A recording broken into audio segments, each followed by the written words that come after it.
Here's Everhard, welcome to Super Mario Kart, the original Mario Kart game for the Super Nintendo. This is an absolute classic, sort of goes 50-50 with a lot of people. Either people love this game or they absolutely hate it. I think it's great, it's very important to me. One of my favorite Super Nintendo games, and it started basically an entire genre of kart racers. There's so many games based off of Mario Kart and its legacy, and it all started with this game back in 1992, before I was even born. But this game's a lot smaller than your average Mario Kart game, so hopefully the series won't be super duper long, but I figure we'll just sort of get into it. There might be some really short episodes, but this game definitely is a lot more limited in content. There's basically the GP and there's time trial, which I don't know if I'll be doing time trial too much in this series. I think we'll just be worrying about the cups. We'll start at 50cc and make our way through 100. Once you beat 100, you get 150. Why I'm starting at 50 is because this game is one of the most, if not the most difficult Mario Kart games. So yeah, I'm excited to get into it and see how things go, starting with Mario. You can see there's only 8 characters. There's unfortunately no unlockable characters in this game. But yeah, we're starting with Mario. We'll be playing Mario today. And of course, we'll do the Mushroom Cup race. So I haven't played this game in years, so I might be super duper bad at it. But yeah, it basically has like a weird way the screen works too. The top half of the screen, as you can see, is just, being able to see your opponents and stuff. On the bottom half of the screen is just sort of like a map, but you can press the button to see behind you as well. Oh man, so if you're curious, I'm actually playing this on the, whoa, okay, the drifts work really weird. I'm playing this on the Nintendo Switch Super Nintendo Online app, sort of thing that you have for being a Nintendo Switch Online member. Okay, that was tough.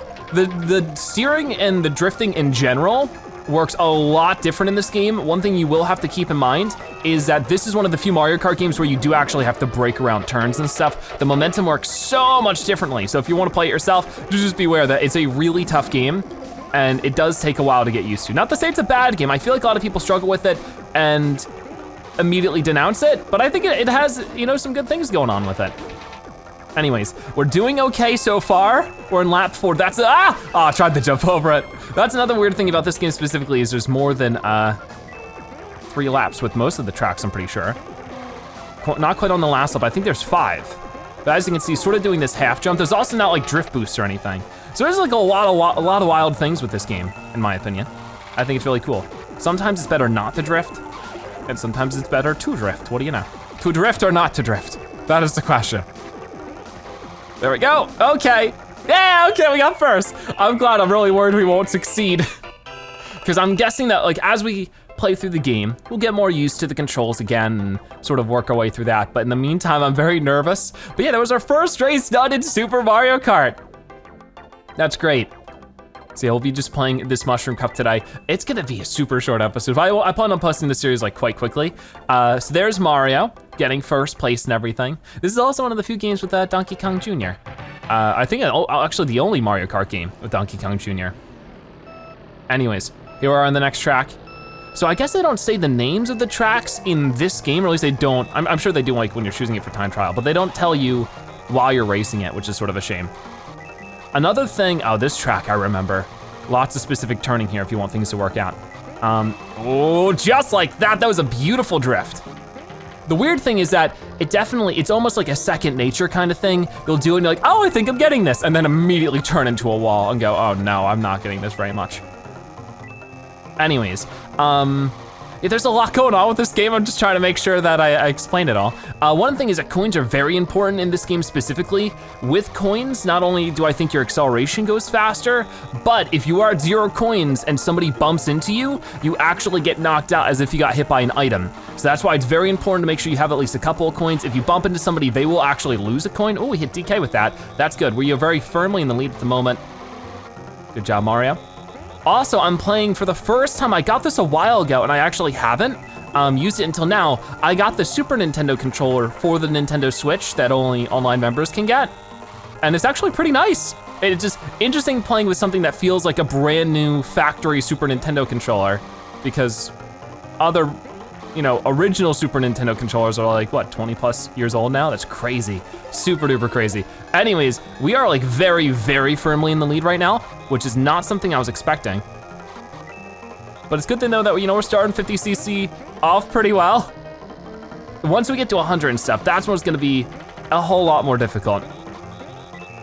But I think this game just has so much charm. Yeah, it might be primitive compared to the other Mario Kart games after so many years, but I love this one so much. And if you guys don't know, the whole reason I'm playing Super Mario Kart and I'm going to be playing other Mario Kart games throughout this year was all mostly, inspired by Mario Kart Tour. I really had a lot of fun playing that, and it made me really in the mood to play some of the other Mario Kart games. You guys said that you'd be really interested in me doing that. So yeah, starting with this game, we're making our way through all of the Mario Kart games I haven't played. So I've really only played Mario Kart Tour and Mario Kart 8 Deluxe for you guys. We'll be playing Super Mario Kart Super Circuit, Mario Kart 64, Double Dash, Wii, any of the other ones I probably didn't mention. Oh, it's the ghost place out.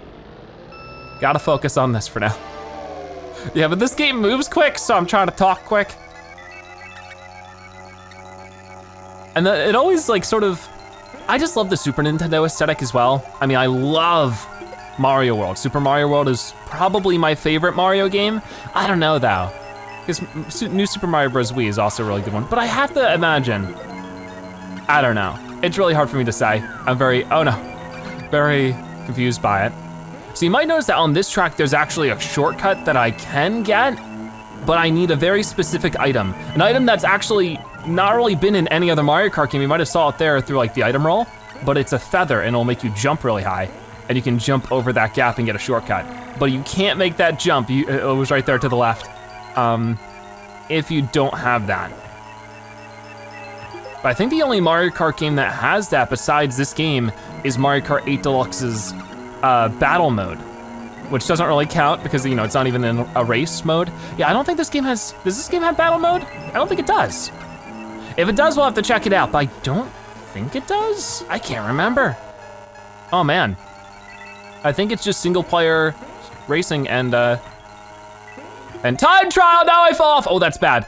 Oh, that's bad. Oh, I got a mushroom though, that's not too bad. Okay, DK. We're fine, we got it. Boom, nice. All right, so 3 wins so far. That's at least good. All right, it gave me a 1-up too. Oh yeah, that's a big thing. So we're collecting coins, I think, and I think that's adding to a total we can't really see, but you might have seen that when we finish a race, it has a little cart symbol and a number next to it. If you fail a race, if you get worse than I think 4th place, you have to do the race over, and you only have so many tries to do that before you have to try the whole cup over.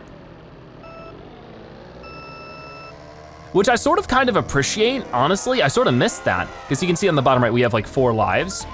Because if I'm playing normal Mario Kart and I'm playing the cup, I wanna be able to get enough points to basically win.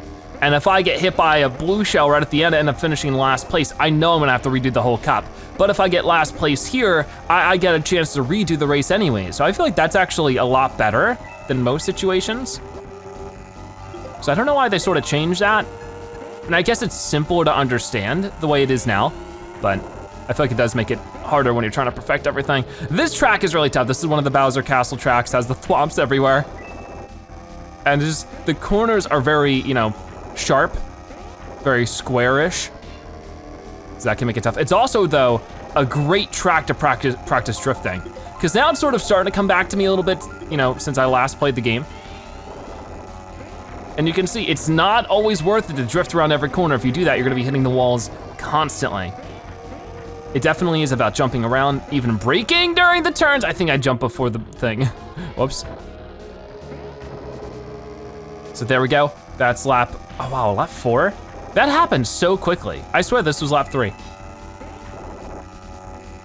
It's so pixelated at times though. When you're going down the straightaway, it is so pixely. It's crazy. I mean, to be honest with you, it's crazy they were able to make a game like this on the Super Nintendo at all. This and Star Fox have always super duper impressed me. Why do I keep doing that? I've never done that before, and now suddenly it's a habit of mine.